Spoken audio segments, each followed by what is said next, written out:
আমাদের বাসাবাড়িতে বা আমাদের বাড়িতে যদি আর্থ না করা থাকে তা মানুষ কীভাবে শক খায়, কীভাবে শক খায় মানুষ, এটা পুরো ব্যাখ্যাটা আজকে ভিডিওয়ে বুঝতে হবে যে আর্থ বাড়িতে না করা থাকলে কীভাবে মানুষ শর্ট খাবে এবং এটি কেন এত দরকার, এত আর্থের এত প্রয়োজন।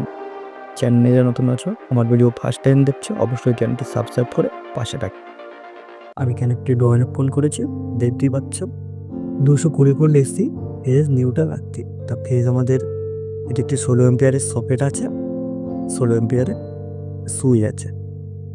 ফেজ আমাদের সুইচে গেল, সুইচ ভায়া হয়ে সকেটে গেল, নিউট্রাল সকেটের বা সাইডে গেল। আর আমাদের আর্থ গ্রাউন্ডে আছে, সঠিকভাবে নিয়ে আর্থের ধরনের করা করলো। এটা হচ্ছে আর্থের কানেকশন। আমি এখানে সুন্দরভাবে আর্থ কানেকশন করে দিয়েছি। এবার এই 16 এম্পিয়ার সকেট থেকে যে কোনো ইলেকট্রিক্যাল ইকুইপমেন্ট বাড়িতে ব্যবহার করা, কীরকম ফ্রিজ, ইন্ডাকশন, ইলেকট্রিক হিটার বা জল গরম করার হিটার আছে, আয়রন, তারপরে নানা রকম লোড জিনিসগুলো আছে যেগুলো পাওয়ার সাপ্লাই বেশি লোড হয় ক্ষমতা, সেগুলো আমরা এখানে 16 এম্পিয়ার সকেট সুইচ থেকে আমরা বাড়িতে ব্যবহার করতে পারি।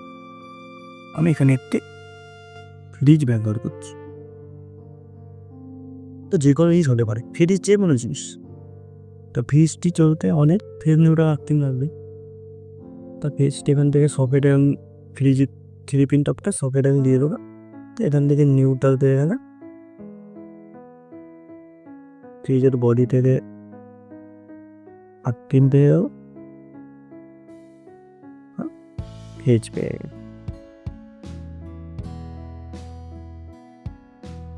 যখনই সুইচটি অন করবো ফেজটি অন হয়ে যাবে। সঠিক কানেকশন আমাদের এখানে ডান দিকে লাইন আছে, আপ করা আছে, গ্রাউন্ড থেকে আর্থ বডি পর্যন্ত যাচ্ছে। এখানে ফ্রিজ হতে পারে, যে কোনো ইকুইপমেন্ট হতে পারে। এখন যদি আর্থিংটা এখানে সঠিকভাবে নাম পড়া হয়, আর্থিংটা এখানে কাটা আছে, আর্থিংটা এখানে কাটা আছে এবং আর্থিংটা সন্ধি সব কাজটি ঠিক আছে এদিকে, কিন্তু আমাদের মেন যে আর্থিংটা আছে ডগডে করা যায়। ফলে মানুষ কীভাবে শক করে, কীভাবে বৈদ্যুতিক শক করে মানুষ, তার কোনো কারণে আমাদের যে ফেজটা আছে এটি বডি হয়ে গেল, কোনো কারণে এটি বডি হয়ে গেল। মানুষ যখন এখানে স্পর্শ করবে, তেমন সেখানে স্পর্শ করবে, এখানে স্পর্শ করলো, গ্রাউন্ডে দাঁড়িয়ে স্পর্শ করলে ওডি হয়ে আছে। যখন এখানে হাত রাখলো মানুষ, অনাপেক্ষা যে কারেন্টটা, বৈদ্যুতিক যে কারেন্ট, অনাপেক্ষা কারেন্টটা কিন্তু মানুষের মধ্যে দিয়ে আমাদের গ্রাউন্ডে চলে যাবে। অনাপেক্ষা কারেন্টটা আমি যখন এখানে স্পর্শ করা হলো, মানুষের মধ্যে দিয়ে অনাপেক্ষা কারেন্টটা গ্রাউন্ডে চলে যাবে, প্রচণ্ড পরিমাণে শর্ট করে এবং মৃত্যু পর্যন্ত হয়ে যেতে পারে। যদি আমাদের বাড়িতে সঠিকভাবে আর্থিং করা পারে, আর্থিংটা সঠিক পুরো গ্রাউন্ড অব্দি করা আছে, তাহলে কিন্তু অনাপেক্ষা যে কারেন্টটা সেটা কিন্তু আমাদের ফ্রিজের বডি থেকে হয়ে আর্থিং হয়ে আমাদের গ্রাউন্ডে চলে যাবে। তো বুঝতে পারছো কেন আমাদের আর্থিং করা দরকার। সেখানে তুললে যখন এটা স্পর্শ করবে অনাপেক্ষা কারেন্টটা কিন্তু এখান থেকে গ্রাউন্ডে চলে যাচ্ছে, অনেক ঝুঁকি কম এবং অল্প শর্টকাট।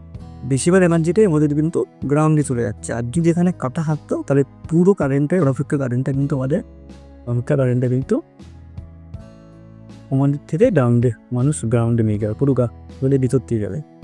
তাহলে এখানে ফ্রিজ হতে পারে, যে কোনো যে ইকুইপমেন্ট বাড়ির হতে পারে। তার মানে এটাই বোঝাতে চাইছি, এই হচ্ছে আমাদের বাড়িতে আর্থিং করা, আর্থিং খুবই প্রয়োজনীয়তা। তা প্রত্যেকটা বাড়িতে আর্থিং করা খুবই দরকার। যে ভিডিও ভালো লাগে সে লাইক করো, চ্যানেল তোমরা চ্যানেল সাবস্ক্রাইব করে পেশাতে করো। এরকম ইলেকট্রিক্যাল নানার গুপ্ত ভিডিও তোমরা দেখে নেওয়ার জন্য। তো ডাটা বাই।